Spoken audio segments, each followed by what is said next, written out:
നമസ്കാരം. അപ്പോ ഭൂമിശാസ്ത്രം ഇന്ന് പറയുമ്പോ നമ്മൾ വെറും ഭൂപടങ്ങളെക്കുറിച്ചല്ലല്ലോ സംസാരിക്കുന്നത്, അല്ലേ? അല്ലേ അല്ല. ഇതതിനൊക്കപ്പുറം നമ്മുടെ ഈ ഗ്രഹമില്ലേ, അതിനെ രൂപപ്പെടുത്തുന്ന ശക്തികളെക്കുറിച്ചുള്ള ഒരു അന്വേഷണം കൂടിയാണ്. ശരിയാണ്. നിങ്ങളുടെ കയ്യിലുള്ള PSC മെയിൻ പരീക്ഷയ്ക്കുള്ള നോട്ടുകളാണ് നമ്മളിവിടെ നോക്കുന്നത്.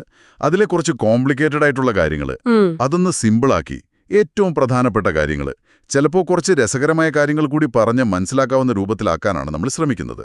നല്ല ശ്രമം. ഭൂമിയുടെ ഉള്ളറ മുതൽ മനുഷ്യന്റെ കാര്യങ്ങൾ വരെ, അല്ലേ? ഒരു ഓട്ടപ്രദക്ഷിണം പോലെ. അതെ. അപ്പോ ഈ പഠനത്തിന് തന്നെ പല രീതികളുണ്ടെന്ന് കേട്ടിട്ടുണ്ട്. സിസ്റ്റമാറ്റിക്, റീജണൽ എന്നൊക്കെ. ഉണ്ട്. 2 പ്രധാന രീതികളാണ്. ഒന്ന്, ലോകം മൊത്തത്തിലൊരു കാര്യം പഠിക്കുക. ഉദാഹരണത്തിന് കാലാവസ്ഥ. അതിനെയാണ് സിസ്റ്റമാറ്റിക് അപ്രോച്ച് എന്ന് പറയുന്നത്. അലക്സാണ്ടർ വോൺ ഹംബോൾട്ട് ആണ് അതിന്റെ പ്രധാന ആള്. ഓക്കെ. മറ്റേതോ? റീജിയണൽ. മറ്റേത് പ്രാദേശിക സമീപനം. അതായത് ഒരു പ്രത്യേക പ്രദേശം, നമ്മുടെ കേരളം പോലുള്ള സ്ഥലമെടുത്ത് അതിൻ്റെ എല്ലാ കാര്യങ്ങളും, അവിടുത്തെ മണ്ണ്, കാലാവസ്ഥ, മനുഷ്യർ എല്ലാം കോംപ്ലക്സായി പഠിക്കുക. പോൾ വിഡാൽ ഡി ലാ ബ്ലാഷയാണ് ഇതിന് ഊന്നൽ കൊടുത്തത്. മനസ്സിലായി. അപ്പോ ഒരേ കാര്യം പല ആംഗിളിൽ നോക്കാം. ഇനി ഈ മനുഷ്യനും പ്രകൃതിയും തമ്മിലുള്ള ബന്ധത്തെക്കുറിച്ചും 2 തരം ചിന്തകളില്ലേ? ഡിറ്റർമിനിസം, പോസിബിലിസം. ഉണ്ട്. അത് വളരെ അടിസ്ഥാനപരമായൊരു തർക്കമാണ് ഭൂമിശാസ്ത്രത്തിൽ. ഡിറ്റർമിനിസം അഥവാ നിർണയവാദം പറയുന്നത് പ്രകൃതിയാണ് എല്ലാം തീരുമാനിക്കുന്നത്, മനുഷ്യൻ അതിനനുസരിച്ച് ജീവിക്കാനേ പറ്റൂ എന്നാണ്. ഫ്രീഡറിക് റാറ്റ്സലൊക്കെ ഇതിന്റെ പ്രധാന വക്താക്കളായിരുന്നു. അതായത് പ്രകൃതി നമ്മളെ നിയന്ത്രിക്കുന്നു എന്ന്. അതെ. പക്ഷെ പോസിബിലിസം അഥവാ സാധ്യതാവാദം പറയുന്നത് അങ്ങനെയല്ല. പ്രകൃതി നമുക്ക് പല സാധ്യതകളും അവസരങ്ങളും തരുന്നുണ്ട്. അതിൽ നിന്ന് തെരഞ്ഞെടുക്കേണ്ടത് മനുഷ്യനാണ് എന്നാണ്. പോൾ വിഡാൽ ഡി ലാ ബ്ലാഷെ ഈ ആശയത്തിനും പ്രാധാന്യം നൽകി. ഇൻട്രസ്റ്റിംഗ്. അപ്പോ പ്രകൃതിയാണോ നമ്മളാണോ ഡ്രൈവിംഗ് സീറ്റിൽ എന്നുള്ള ചോദ്യം ഇപ്പോഴുമുണ്ടല്ലേ? ഒരു തരത്തിലതെ. ഇനി നമുക്ക് ഭൂമിയുടെ ഉള്ളിലേക്കൊന്ന് നോക്കിയാലോ? ഈ പറയുന്ന ക്രസ്റ്റ്, മാന്റിൽ, കോർ. ഭൂവൽക്കം, മാന്റിൽ, കാമ്പ്. സ്കൂളിലൊക്കെ പഠിച്ചത് ഓർക്കുന്നു. ഇതിനെ വേർതിരിക്കുന്ന ചില അതിരുകളുണ്ടല്ലോ, മോഹോ, ഗുട്ടൻബർഗ് എന്നൊക്കെ. അതെ, അത് ശരിക്കും ഭൂകമ്പ തരംഗങ്ങളുടെ സഞ്ചാരത്തിലെ വേഗത വ്യത്യാസം വെച്ചാണ് കണ്ടുപിടിച്ചത്. ഭൂവൽക്കവും മാന്റിലും വേർതിരിക്കുന്നതാണ് മോഹോറോവിസിക് വിച്ഛിന്നത അഥവാ മോഹോ. ഓക്കെ. മാന്റിലിനെയും പുറം കാമ്പിനെയും വേർതിരിക്കുന്നത് ഗൂട്ടൻബർഗ് വിച്ഛിന്നത. ഇത് കാണിക്കുന്നത് ഓരോ പാളിക്കും വ്യത്യസ്ത ഘടനയും സ്വഭാവമാണെന്നാണ്. കരഭാഗത്ത് ഭൂവൽക്കത്തിന് ഏകദേശം 30 കിലോമീറ്റർ കനമുണ്ടാവും. മാന്റിലിനോ? മാന്റിൽ പിന്നെയും താഴേക്ക് ഏകദേശം 2900 കിലോമീറ്റർ വരെ. കാമ്പു പിന്നെ അങ്ങ് കേന്ദ്രം വരെ ഏതാണ്ട് 6371 കിലോമീറ്റർ. കൊള്ളാം. ഈ പാളികൾ ചേർന്ന ഫലകങ്ങൾ ഇങ്ങനെ ചലിച്ചുകൊണ്ടിരിക്കുകയാണെന്ന കണ്ടെത്തൽ, അതാണല്ലോ ശരിക്കും വലിയൊരു സംഭവം. വെഗ്നറുടെ കോണ്ടിനെന്റൽ ഡ്രിഫ്റ്റ് തിയറി അല്ലേ, 1912. അതെ, വെഗ്നർ ആ ആശയം മുന്നോട്ട് വെച്ചെങ്കിലും അതെന്തുകൊണ്ടാണ് സംഭവിക്കുന്നതെന്ന് കൃത്യമായി പറയാൻ പറ്റിയില്ല. ശരിയാണ്. പിന്നീടാണ് 1960കളിലൊക്കെ ഹാരി ഹെസ്സിന്റെ സീ ഫ്ലോർ സ്പ്രെഡിംഗ്, സമുദ്രാടിത്തട്ട് വ്യാപനം പോലുള്ള ആശയങ്ങൾ വന്നത്. അതോട് പ്ലേറ്റ് ടെക്ടോണിക്സ് തിയറിക്ക് വലിയ അംഗീകാരം കിട്ടി. ഈ ഫലകങ്ങൾ എത്ര വേഗത്തിലാണ് നീങ്ങുന്നത്? വളരെ പതുക്കെയാണ്, വർഷത്തിൽ ഏതാനും സെന്റിമീറ്ററുകൾ മാത്രം. പക്ഷേ ദശലക്ഷക്കണക്കിന് വർഷങ്ങൾ കൊണ്ട് ഇത് വലിയ മാറ്റങ്ങളുണ്ടാക്കും. ഭൂകമ്പങ്ങൾ, അഗ്നിപർവ്വതങ്ങൾ, വലിയ പർവ്വതനിരകൾ ഒക്കെ ഉണ്ടാകുന്നത് ഈ ചലനം കൊണ്ടാണ്. ഹിമാലയം തന്നെ ഉദാഹരണമല്ലേ, ഇന്ത്യൻ ഫലകം വന്ന് യുറേഷ്യൻ ഫലകത്ത് ഇടിച്ചത്. ലോകത്തെ ഏകദേശം 1500-ൽ കൂടുതൽ സജീവ അഗ്നിപർവ്വതങ്ങളുണ്ട്. ഓ, അത്രയധികമോ? ഉണ്ട്. അതില് ഒരു 75% പസഫിക് സമുദ്രത്തിന് ചുറ്റുമുള്ള റിംഗ് ഓഫ് ഫയർ എന്ന് പറയുന്ന മേഖലയിലാണ്. നമ്മുടെ ഇന്ത്യയിലോ? ഇന്ത്യയിൽ ഒന്നേ ഉള്ളൂ സജീവമായിട്ടുള്ളത്, ആൻഡമാനിലെ ബാരൻ ദ്വീപ്. ഓക്കെ. ഇനി കാലാവസ്ഥയിലേക്ക് വന്നാൽ, ഈ കാറ്റിന്റെ ദിശയൊക്കെ മാറുന്നതിന് പിന്നിൽ ഒരു കോറിയോലിസ് പ്രഭാവം ഉണ്ടെന്ന് കേട്ടിട്ടുണ്ട്. ഉണ്ട്.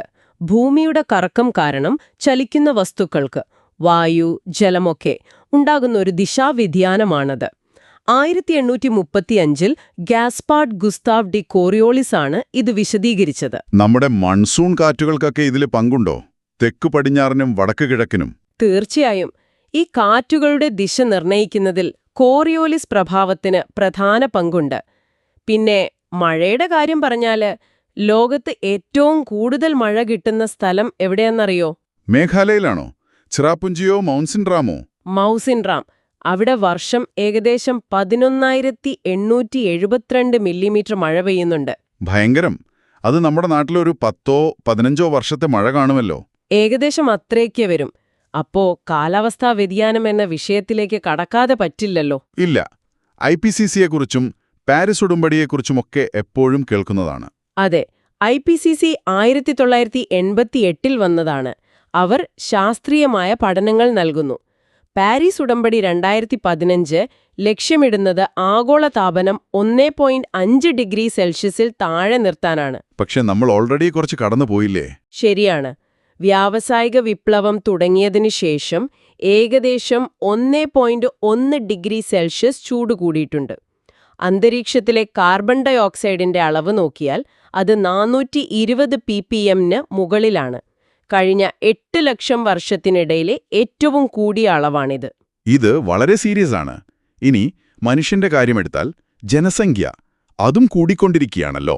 അതെ, ഇപ്പോ ഏകദേശം 8.2 ബില്യൺ ആയിട്ടുണ്ട് ലോക ജനസംഖ്യ. 2025 തോമസ് മാൽത്തസ് പണ്ട് 1798 തന്നെ പറഞ്ഞിരുന്നു, ജനസംഖ്യ കൂടുന്നതിനനുസരിച്ച് ഭക്ഷണം തികയാതെ വരുമെന്ന്.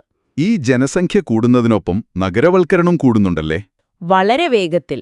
2007 ലോകത്താദ്യമായി ഗ്രാമങ്ങളെക്കാൾ കൂടുതൽ ആളുകൾ നഗരങ്ങളിൽ താമസിക്കാൻ തുടങ്ങിയത്. 2050 ആകുമ്പോഴേക്കും ഇത് 68% ആകുമെന്നാണ് കണക്ക്. ഈ മനുഷ്യന്റെ പ്രവർത്തനങ്ങൾക്കിടയിലും നമ്മൾ സംരക്ഷിക്കേണ്ട ഒന്നാണല്ലോ ജൈവ വൈവിധ്യം. ബയോഡൈവേഴ്സിറ്റി ഹോട്ട്സ്പോട്ടുകൾ എന്നൊരാശയം. ഒരുപാട് തനത് ജീവിവർഗങ്ങളുള്ളതും എന്നാൽ അവയൊക്കെ കടുത്ത വംശനാശ ഭീഷണി നേരിടുന്നതുമായ സ്ഥലങ്ങൾ. ഇന്ത്യയിൽ അങ്ങനെയുണ്ടോ? ഉണ്ട്. പശ്ചിമഘട്ടം ഒരു പ്രധാന ഹോട്ട്സ്പോട്ടാണ്. അതുപോലെ കിഴക്കൻ ഹിമാലയം, ഇൻഡോ ബർമ റീജിയൻ, സുന്ദർലാൻഡ്, നിക്കോബാർ ഭാഗം, മൊത്തം 4 ഇന്ത്യയിലുണ്ട്.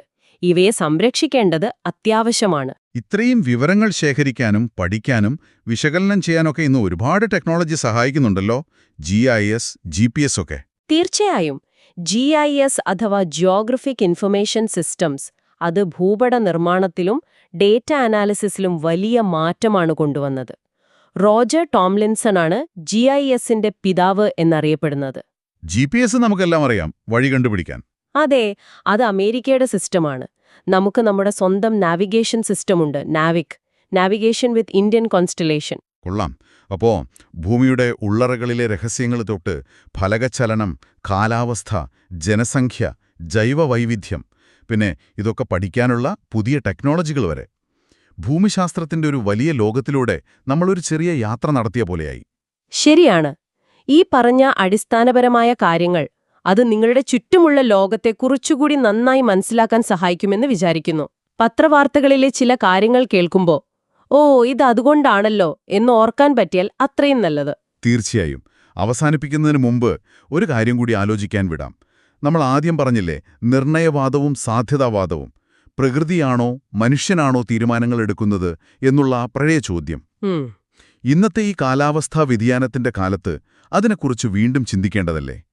നമ്മുടെ ചുറ്റുപാടുകൾ നമ്മുടെ ഭാവിയെ എത്രത്തോളം നിയന്ത്രിക്കുന്നു? അതോ നമ്മുടെ തീരുമാനങ്ങൾക്ക് അതിനെ മാറ്റാൻ കഴിയുമോ? നല്ല ചോദ്യമാണ്.